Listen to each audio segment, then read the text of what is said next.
Hello, it's me again. Today I'm going to be giving you some advice about how you can go into your first A-levels. Your first A-level exam might be a very stressed and nerve-wracking experience, and I completely understand it. When I was doing my A-levels, I had a lot on the line. I knew I had to get a certain grades AAA for my Oxford offer. I was pretty pressured under that situation, but at the same time, I told myself, hold up. Me being this stressed is not going to help. It's not going to help me perform well. It's not going to help me sleep well. And of course, sleeping well, having the energy to do your test, that's important. Performing well in the test, having the energy to actually sit the test is very important. So as a result, I told myself quite quickly that staying nervous and staying anxious is not going to help at all.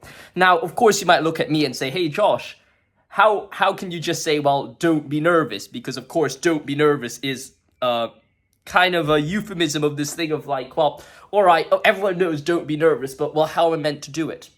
This comes with preparation. If you've done your hard work, which I really hope you've done by this stage, because of course, if you're that nervous for your test, it probably means a lot to you, which means you probably have done a lot of preparation.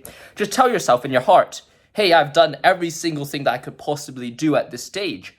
It's not in my hands anymore. When you're going into the test, say, I've done what I can do, and I'll leave the rest to God. I'm a religious person. When I went into my test, I was like, okay, God, this is in your hands. I've done all I can. I've worked, I've written notes, I've done past paper questions, everything's done.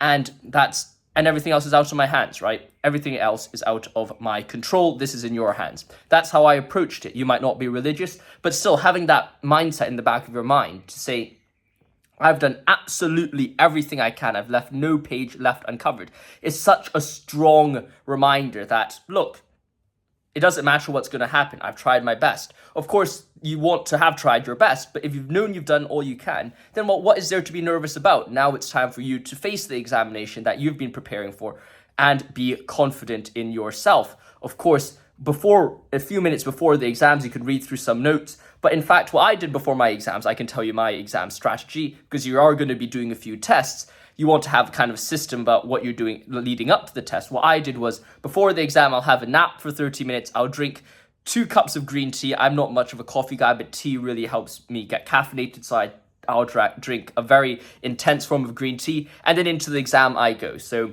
I didn't really think too much about the exam right before the exam. I just had a nap, went in, wrote the exam, and got out, and ended up getting 2 A stars and 2 A's at the end of my exams. I hope you found this video helpful. Let me know your thoughts in the comments below, and if you have taken A-levels before, then share your tips with people who are indeed taking their A-levels right now. I'd love to hear your thoughts there.